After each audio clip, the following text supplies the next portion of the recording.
Hey, it's Ross with 98.1 The Max, and I'm joined with a very special guest, Tom Gimbel from Foreigner. How you doing, buddy? I'm doing great, Ross. Great to talk to you. Absolutely, man. Absolutely. And you're calling from Southern California.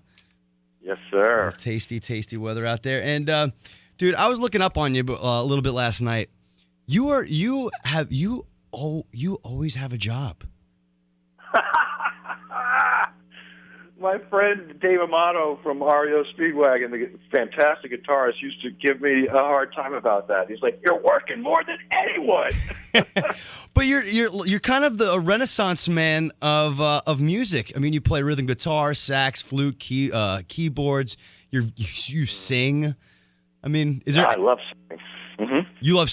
Do you love singing more than anything else? I think so. If someone said, "What's your favorite instrument?" that's going to be it. It's the most expressive. It's the only one you can use words and put ideas across, combined with emotion.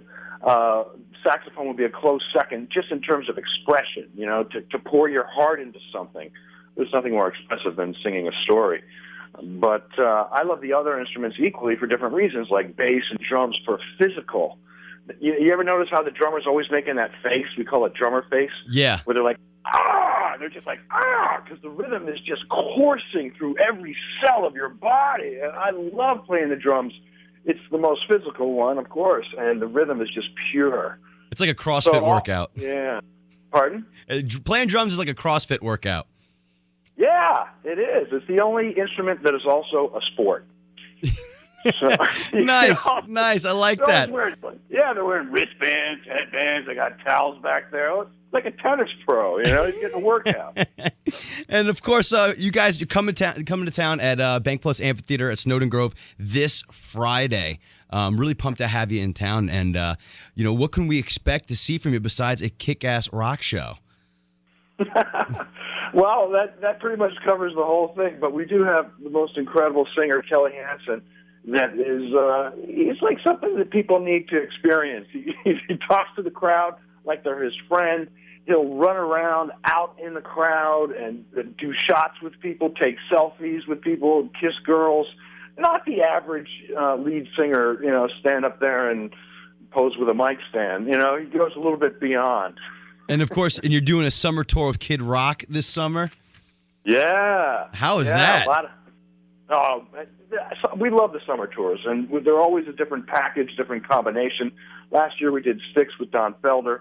The other year it was Journey and Night Ranger. So we enjoy these summer outdoor festivals. Man, they are so much fun. They really are. And I was thinking actually last night, because we just had the Beale Street Music Festival.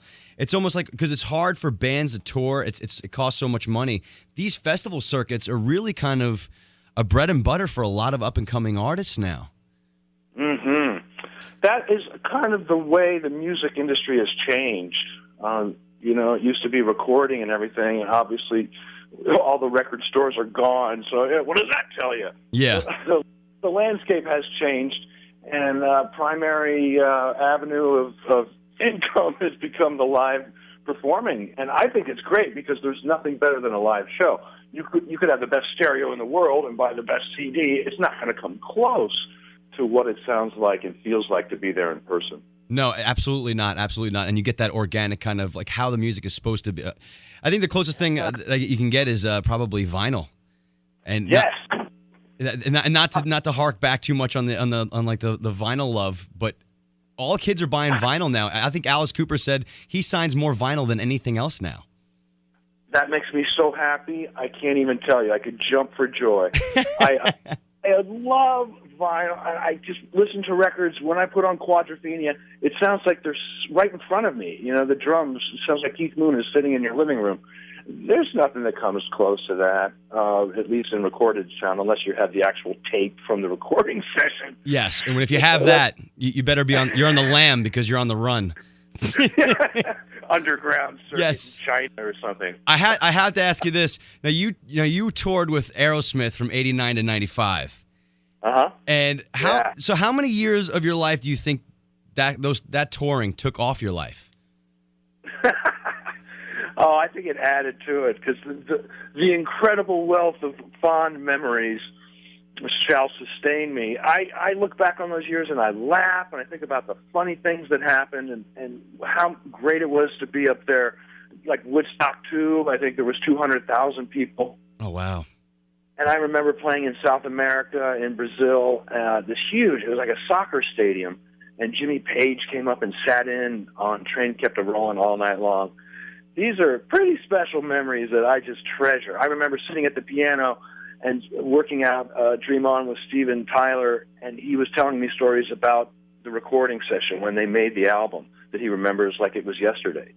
Wow. And it's just stuff like that. I will just always smile when I think about it. And, gosh, just all that singing. We were talking about singing, but in Aerosmith, that was the primary job, was singing the two-part harmonies with Steven. And so we did exercises and scales a lot every day, and that's where we would, in the breaks, tell stories and have laughs. What do you think about him going country? I hadn't heard about that, but I think anything's possible. Yeah. Because, country is very close to rock.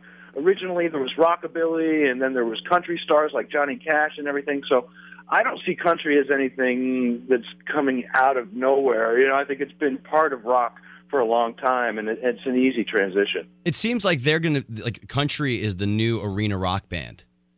Sure. They're the one. Yeah. I think it's cool because so many of those guitar players and those slide guitar players, and oh man, mandolin. There's some really just phenomenal talent in the guitar sections of every good country band. It's wild when you go to a country show and the guitarist or the fiddle player has a mohawk. Yeah, I love that. Yeah, I did too. The cello player has them. Yeah. Foreigner this Friday at Bank Plus Amphitheater at Snowden Grove. Get your tickets, Ticketmaster. Or you could buy them at the door. And dude, Tom, I really appreciate you sitting down with us, man. Anything else that you want to talk about? Anything else you got in the works on the side, or anything like that your fans need to know about? Well, the other day we flew out to Phoenix, and I heard this weird sound in my room when we got there, and I realized there was a lizard in my suitcase that had hitchhiked from California to Phoenix in my suitcase. So when we let him go, I was just worried about him because he's a California lizard, and now he's out in Phoenix. I just hope he can find his way, make new friends, and if anyone can help, we'd appreciate it. Got to watch out for those havilas.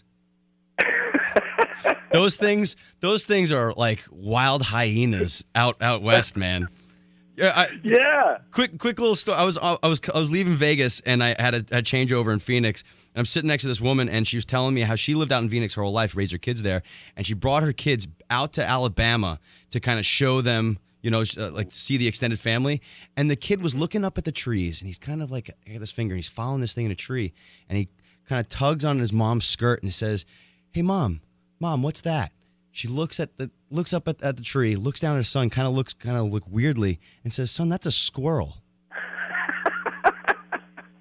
Never saw a squirrel in his life. He's been living out in the desert his whole life.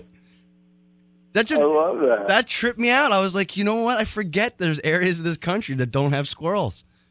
We used to have squirrels in the attic when I lived in Boston. You could hear them running around. They had little squirrel Olympics going on. You could hear the footprints and everything. Yeah, unbelievable. Yeah. No, you go. I'm sorry. No, we'd chase him out of the house. He'd come right back up. We'd see him coming up the telephone wire. Squirrel on the wire. We'd get our slingshots and BB guns. We never got him, though. He'd just walk right back in the house.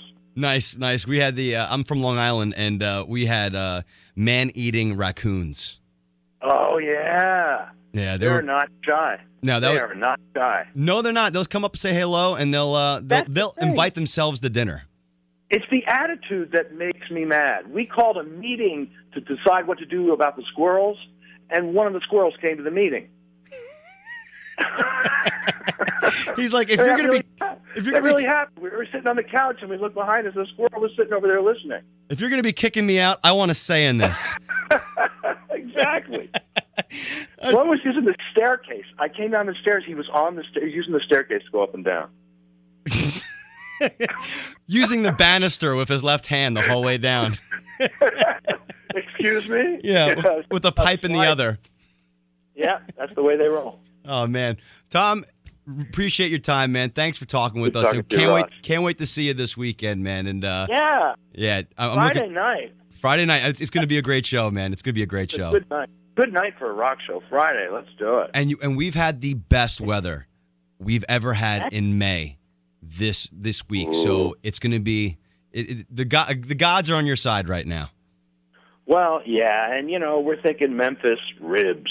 Oh, dude. Well, if you stick around, forget the rest of the tour. You can just go to the barbecue fest a week from now, where they just cook. I mean, it's the international competition.